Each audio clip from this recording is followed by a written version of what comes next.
They have had their fair share of sleaze, haven't they, the Conservative Party? And not like, I mean, all parties get a little bit of sleaze, but it's not like cool stuff like Labour, like punching a farmer or having 2 Jags. Theirs is... Do you remember that Conservative MP, Stephen Milligan? Found dead with a noose round his neck, amyl nitrate laced orange in his mouth, bag on his head, laid his tights. I'll be honest, I think he was wanking. But again, freedom to do what you want, as long as you don't hurt anyone. I mean, he hurt himself, he went too far. That is the accidentally... You know, that is the problem with the old asphyxie wank. You've got to get it just right, or you go too far and you actually die. And then your wanking days are over. So, you know, if I was into that, wanking into an inch of my life, wearing ladies' tights and sucking oranges with a bag on my head, I'd have a close friend. I'd just say, listen, I love nearly killing myself whilst wanking, wearing all this stuff. If I actually get it wrong one day and accidentally kill myself, come round, leave the noose, get rid of all that other stuff. Just say it was suicide. And how do they know they're into all that? How do they first... Was he getting ready one day and he tying his tie, went a bit tight, went, oh. Fucking hell. And when they do that, they nearly die, and they get it right, and they survive, then they're swinging there when they finish, they get a glimpse of themselves in the mirror. Do they ever go, what the fuck am I doing? The first apocryphal tale, or urban myth, I ever heard was about masturbation. Not surprising. You hear those sort of things when you're sort of 14, 15, and that is a 14-year-old boy's main pastime. And it was told to us by a guy called David Beasley, and I talked about him on my Animal show. He's the one that said, if you get captured by cannibals, they show you pornographic pictures, so you get an erection and there's more meat. And usually urban myths start with, oh, a friend of mine, right? Not this one. He said, I was wanking the other day, lads. Go on. He said, I was on my bed at home and I was naked.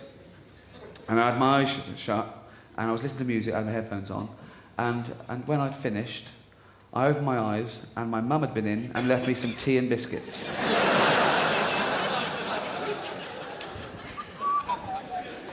David, death. Oh dear. There's my firstborn. Whacking away like a little monkey, isn't he? Very proud of him, very proud of him. If he carries on like that, he's gonna come. I better leave this so he knows his mother saw him. Think of that. Your mother walking in on you furiously masturbating. The other way round is worse.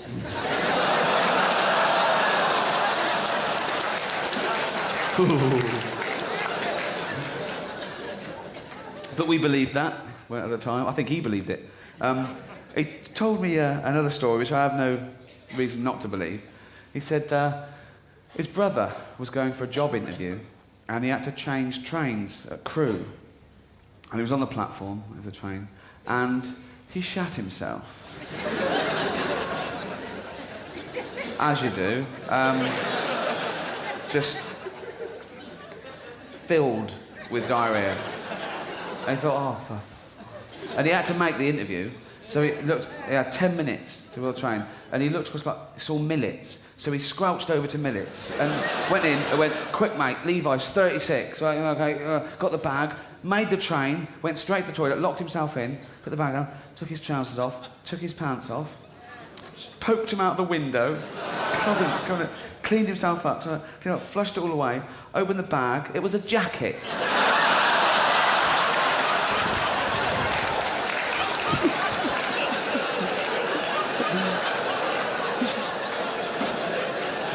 Oh. And when he told us that, we were going, oh, fuck, what would you do? What would you do? What would you do? And my mate Bob, trying to be cool, went, just cut the corners off the carrier bag. Oh, you're going to still make the interview then? Brilliant. Morning. Oh, that. Shat myself. What's the pension scheme like?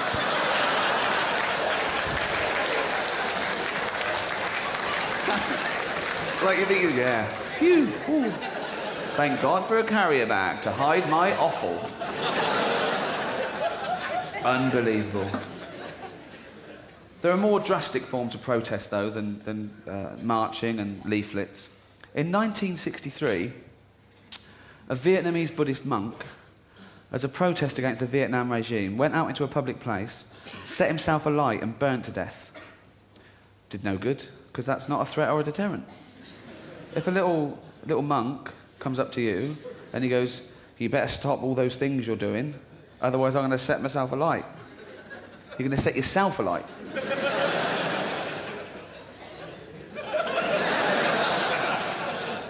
Fill your boots, mate. Then no one cared, and I bet you don't even know his name, do you? I do. I've looked it up. It's absolutely true. His name was Thick Quang Duck. Or Crispy Duck to his mates. John Lennon, a less drastic form of protest against the Vietnam War, the famous sleep-in. He stayed in bed for a week with Yoko Ono, and that was it. And people were going, brilliant, genius, that's excellent. And, I bet that little monk was fucking gutted. Hold on, what? Burn yourself to death or shag Yoko?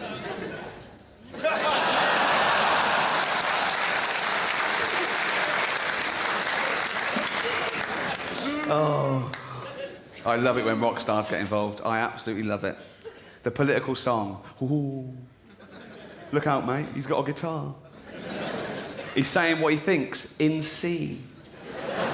It's okay when it's people like, Bob Dylan, but I love it when pop stars have a go. Do you remember Culture Club's classic?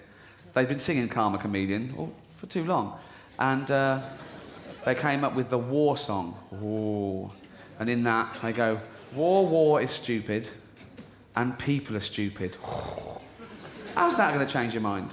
I mean, if you're into war, you're loving war, you love it, it's your favourite thing. You go, I mean, you're in a plane, you're going to bomb the shit out of a country. Oh, I can't wait to get there. I love bombing people.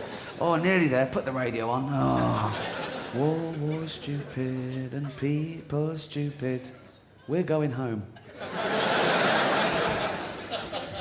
Boy George there, he piled on the pounds when he gave it the smack, didn't he?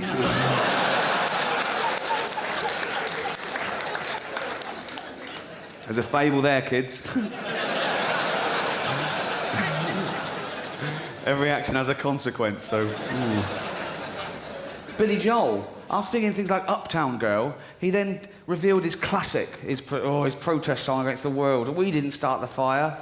And in that song, it's basically a list, in chronological order, right, from 1949 to 1989, and he just mentions sort of 6 to 8 things each verse. I just read it goes, Harry Truman, Doris Day, Red China, Johnny Ray, South Pacific Water, Witchell, Joe DiMaggio, Joe McCarthy, Richard Nixon, Studebaker, Television, North Korea, South Korea, Marilyn Monroe.